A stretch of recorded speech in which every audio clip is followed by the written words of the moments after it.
वासुदेवाय। ॐ नमो भगवते वासुदेवाय। ॐ नमो भगवते वासुदेवाय। ॐ नमो भगवते वासुदेवाय। ॐ नमो भगवते वासुदेवाय। ॐ नमो भगवते वासुदेवाय।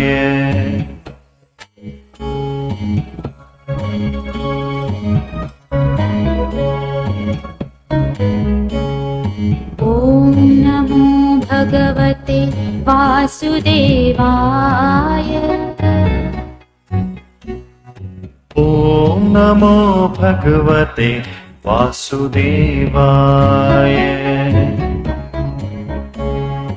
ॐ नमो भगवते वासुदेवाय। ॐ नमो भगवते वासुदेवाय।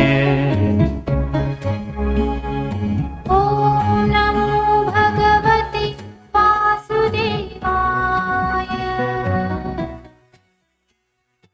ॐ नमो भगवते वासुदेवाय।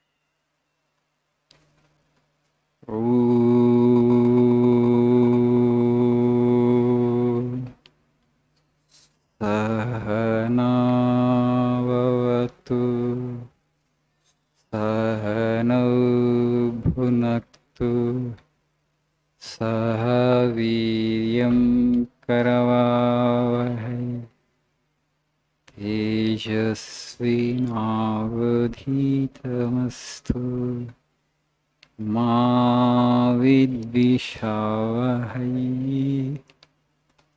ॐ शान्ति शान्ति शान्तिः। ॐ असतो मा सद्गमय तमसो मा ज्योतिर्गमय मृत्योर्मामृतङ्गमय। ॐ शान्ति शान्ति शान्तिः।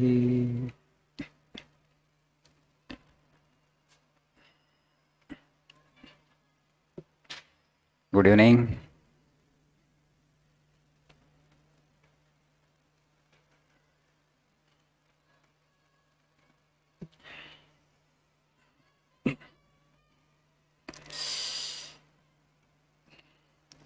Today I am not taking up any quote from this book. I will just try to share my thoughts on marriage with you. You may or may not agree with my views. You're free to have your own opinions and judgments. But just I will try to share my opinion. The day before yesterday, after prayer, I was going to our monastic quarters. On the way, I met one of our devotees, young man. Earlier he used to come regularly, but nowadays he comes occasionally. So, yes, Maharaj, how are you? He asked. I'm fine. How are you doing? He said. What are you doing now? I asked him. He said, yeah, I'm practicing in High Court. Just casually I told him. Then, how is your practice? Are you able to make some good money? He said, yes, I'm having very good practice. But then I told him, because most of the time when you see today, it's a land litigation. Every piece of land in the country practically is under some kind of litigation. So I just told him, probably that is giving you a lot of money, a lot of business. He said, no, Mara, no. It's a family disputes, domestic violence, dowry cases, divorce cases. These are the cases that actually bring me money. That means there we are able to do some good business in the sense. Practice is happening because of this. Marital discord. In the last 10 years, the divorce rate in this country has gone up significantly. గత 10 సంవత్సరాల్లో విడాకులు అనేది తీసుకునే వాళ్ళ సంఖ్య చాలా పెరిగింది. Why it is happening? We need to understand this institution of marriage in proper perspective. అసలు వివాహం ఎందుకు? షాదీ కిస్ లియే? What is the objective of marriage? Most of the people think that actually only sannyasins will aspire for moksha, need to aspire for moksha. Whether it is grihastha or sannyasa. Grihastha means householder's life. Or sannyasa. The goal is same, that is freedom, mukti. Whether you are a grihastha householder or a sannyasi, the goal is same. If you look at our scriptures, most of the people who had attained mukti, they attained through grihastha.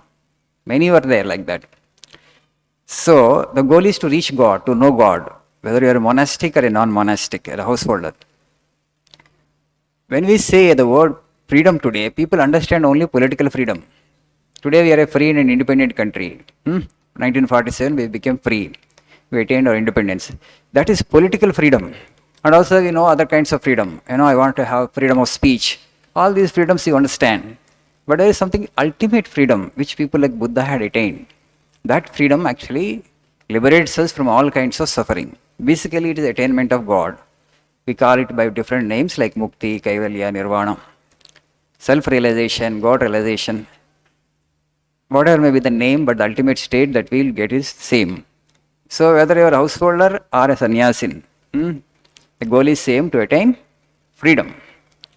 Freedom from want, freedom from mind, go beyond the mind. That is the goal. So how do you attain it? Through householder's life. గృహస్థ జీవితంలో ఉన్నప్పుడు ఆ లక్ష్యాన్ని ఎలా సాధించాలి? So most of the people are entering into this wedlock today without understanding the purpose and objective of life. Marriage actually is a great sacrifice, not an ordinary sacrifice. This is not such a great sacrifice. But married life demands you greater sacrifice from you. When Vivekananda was in America, one lady had asked him, Swamiji, because after listening so many talks of Vivekananda, because Vivekananda was a monk, sannyasi, she had asked him, then there is no happiness in married life? Then Swamiji said, yes, Alberta, if you enter into it as a sacrifice, గృహస్థ జీవితంలో ఏమి సుఖం ఉండదా అని అడిగితే అప్పుడు వివేకానంద స్వామి చెప్తారు, ఉంటుంది ఆల్బర్టా, నువ్వు అదొక గొప్ప త్యాగం అని ఆ వివాహ జీవితంలోకి అడుగుపెట్టినప్పుడు. What kind of sacrifice you need to make when you become a householder? You need to sacrifice your ego, your individuality, your likes and dislikes. Marriage is basically an experiment you are making, a great test actually you are undergoing, where you are supposed to love your spouse unconditionally. మన జీవితంలోకి ఎవరైతే అడుగు పెడుతున్నారో, who ever actually is entering into our life, okay, will you be able to love that individual, your wife or husband, unconditionally without expecting anything in return? No conditions are imposed, no demands are placed. ప్రేమించగలమా? అక్కడ ఒక ప్రయోగం చేస్తున్నాం. So, to love one individual completely without expecting anything in return, you have to drop your own likes and dislikes. You have to set aside your own likes and dislikes. Then only you will be able to love somebody unconditionally. Otherwise, it's not possible. Both husband and wife should compete with each other for that unconditional love, for that ultimate sacrifice of your individuality, sacrifice of your ego. Then only a true relationship will blossom. Otherwise, what happens? You will be keep colliding like billiard balls. There will be constant friction between wife and husband. And when children are born, when you are in that state of conflict, the children will never grow into completely healthy individuals emotionally. వాళ్ళిద్దరూ తల్లిదండ్రులు ఎవరైతే ఉన్నారో, parents who are actually going to become parents, that understanding, that bonhomie, that relationship, that harmony should get established first. Then only you will be able to make good children. The parents are not at peace with each other. They are quarreling, they are in conflict, they are in turmoil. And when you make child, and that child will not become healthy. And again, so human child is not just like any other, creature. It needs a lot of nurturing. I just want, for example, a buffalo is there. The cow, a calf comes in. How many days the mother supports? Maybe 1 or 2 months of milk. Afterwards, the calf or the cub fends for itself. సృష్టిలో ఏ జీవినైనా తీసుకోండి, ఒక సింహం పిల్లని తీసుకోండి, ఎ lion club. Mother gives probably milk for 15 days or 20 days, 1 month. Afterwards, it goes in its own way. Right? But human child is not like that. Human life is very complex. It requires nurturing for nearly 20 years. So today in America, if you just look at all the great big universities there, higher studies, only Indians and Chinese are there. Local whites are not there in that numbers. Why? Because their actually institution of marriage is not that strong. Parents are not staying together. Because of that, children actually they will have to earn money by the time they turn 16, 17. వాళ్ళు 16-17 సంవత్సరాల వయసు వచ్చేసరికి తల్లిదండ్రులు కలిసి లేరు. వాళ్ళు ఏదో ఉద్యోగాలు చేసుకుంటే ఎక్కడికో విడిపోయి ఉన్నారు వాడు.